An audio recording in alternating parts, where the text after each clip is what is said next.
Alright, here's Metal Slug 3. This is played on the PS4, although it's an arcade perfect port.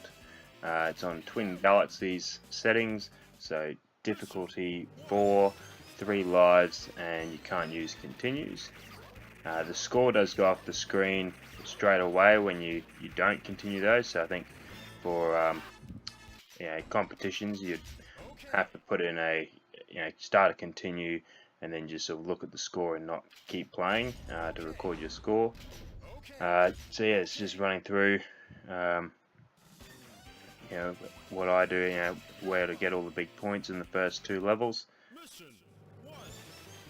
So every hit that you get is worth 100 points.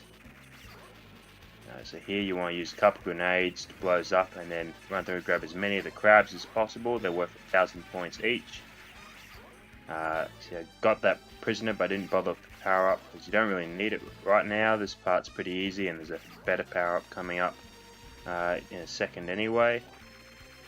But it's all about, you want to get the prisoners and stay alive to the end so you can get the bonus points.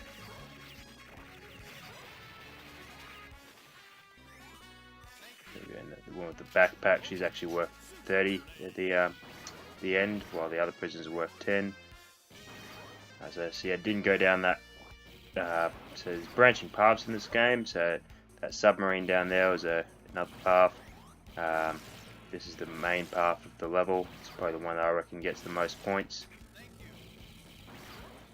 So yeah, you see, I don't really go for the bugs there before when I was running. The aftershock from the super grenades sort of took care of them, and got the machine gun and took care of the last ones. Now here you don't want to use any grenades on the boat. You want to save them until later. By all means, use your machine gun. You're going to get another power up in a second anyway. So there it is. And hop back on the boat. Finish that off. Alright. Coming up here, there's quite a few prisoners hanging from the trees. You want to be careful that you don't shoot them before they're on top of your boat. Use your grenades there, that's why we're saving them before. So yeah, if they fall into the water, then they don't count as being rescued. So when you eat too much food, you become fat, which isn't a problem. You get slower, but your power-ups actually get a bit stronger. So use your bombs there again. Destroy that truck. Claim free all the prisoners. Now here, you want to try and shoot the piranhas while they're on top of the boat, because they sometimes do drop a power up or two. So you just don't want those to fall into the water.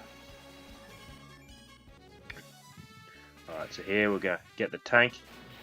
The tank is the most mobile of all the vehicles. So if we took any of the other parts in this level, we wouldn't get that. The tank would only have the walker vehicle, which is less mobile. It's not as quick, so it makes this boss fight a bit harder, and it's worth less bonus points at the end than if you have the tank.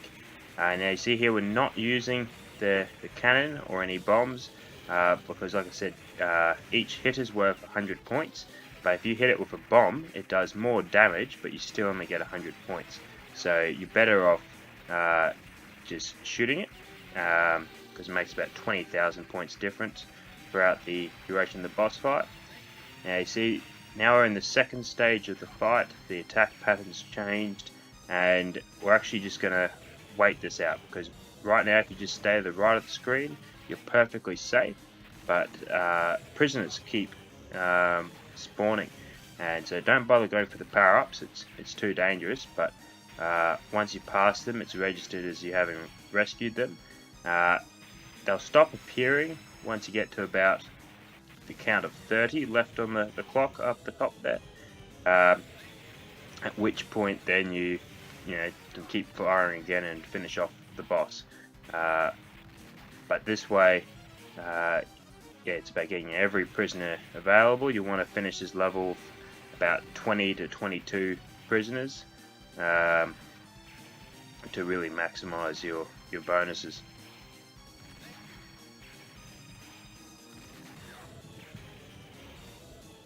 So it should be a couple more POWs left.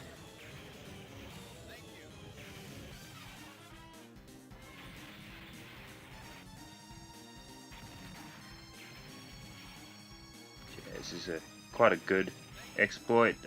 Doesn't count as point leeching like in an illegal way, because there is the timer, so you can't do it forever, and eventually there's no benefit in continuing to do it. You can't do it perpetually, and after now there's no more prisoners to gain anyway, so there's no point in doing it any longer.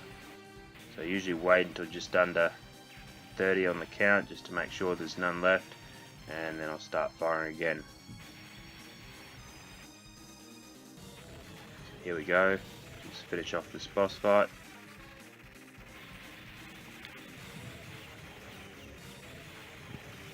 So each of the prisoners that you've rescued are worth 10,000 points bonus, except for the girl off the backpack, she's worth 30, and if you still have the tank at the end of the level, that's worth an extra 300,000. If you have the other vehicle in this level, the walker, it's only worth 200,000. And if you finish the level without losing a life, you get another 100,000. So here we're going to finish the level with a 640,000 bonus, going into level 2 with over 730,000 points. So really easy when you know what to do to get big points. So here is the zombie level. So these are pain because they take so many shots, but you do get more points obviously because you do get multiple hits out of them. If they hit you with their sort of vomit, then you don't immediately die, you become a zombie, and then another hit from their vomit will kill you. But there is the added benefit of when you are a zombie, you can't be killed by non-zombies, which I'll show more later in this level, because you can really take advantage of that. So here we're just clearing them out. Use a couple of bombs just to get those ones done, and then we'll just take the low path just to get these 3 prisoners. So just want to wait for a second because the president will give you, there you go, Secret Service give you the cloud, which sort of acts as a secondary weapon. Got Muggy. So here you actually, is beneficial to let yourself become zombified, then quickly use. So when you're a zombie, your grenade is this really powerful vomit, but it's quite slow. But you do want to get it straight away because you don't want a zombie to kill you just after you've been zombified. But here, so their grenades don't hurt, but we want to be a zombie here because right now we can just take care of the other zombies on screen and not worry about any of the bullets from these helicopters. Now, if you destroy the red helicopter without destroying any of the other 4, they'll all get destroyed, and you'll get a huge bonus from it. I think you get close to 200,000 just from this little section alone. So we can just take our time focusing on the red one. Don't even have to worry about dodging the bullets. There you go. Boom. Huge increase in score. So we're just focusing on taking care of the zombies, and when we get a chance, go for the helicopter. But yeah, really, if you are going to be a zombie, take advantage of it. And then the little health pack there, that'll turn you back into a human. So we'll just leave that there until we want it. There we go. Get the power up. Alright, see there's the Iceman cave there. It's the secret path in this level. You can go in there. There's a lot of prisoners, but it's really hard. Like, you probably won't survive getting back out of that one. So I just generally don't think it's worth it. At best, you might lose a life, and makes getting all those prisoners worthless. Or at worst, you'll lose all your lives in that little section. So if you get better at it, I'll eventually get to the point where I'll start trying to take that route. But it's easier for beginners just to go through the main path on this level. Get the rocket launcher.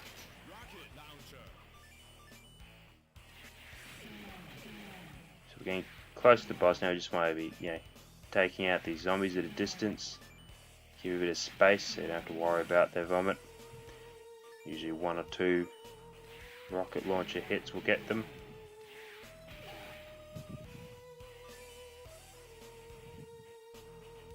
Now, these guys are a pain. Sometimes they only take 1 or 2 hits, sometimes they take heaps. Rather than vomiting at you, once they get close enough, they'll actually dive at you, which they're really easy to jump over, so it's not too much of a problem. You just want to be aware of that.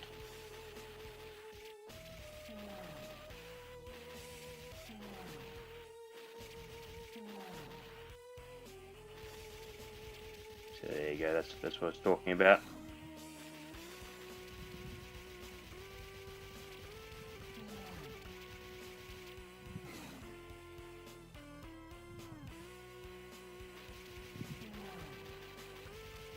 Now, since recording this, I've actually learnt or seen a strategy on YouTube that recommends that for this boss battle, you actually let yourself get zombified by this last zombie there, and you want to leave that last health pack there, and then you use the zombies vomit, the grenade button, to wipe out this boss really easy, because it's a really powerful attack. But the strategy that I took here was just like in the first level boss, just shoot them with your regular pistol as much as you can, getting 100 points for every hit.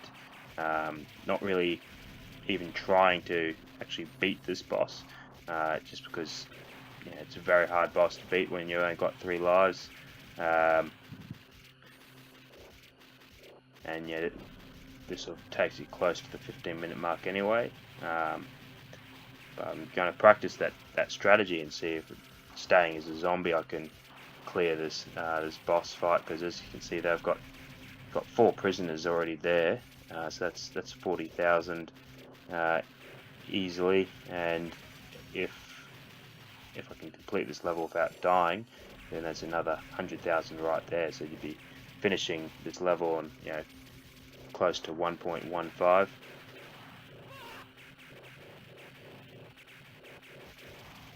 This is where you should be, quite close to, or just over 1 million points at this stage, if you employ all the strategies. And that's without going, there's a lot of hidden bonus points as well in the first and second levels. In this sort of playthrough, haven't really gone for any of those. But there's an extra, in level 1 even, there's a little extra 50,000 or so, just in hidden points.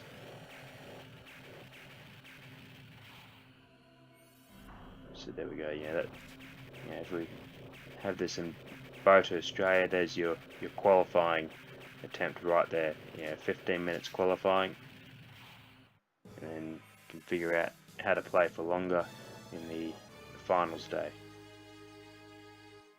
Hope this helps you guys learning this game.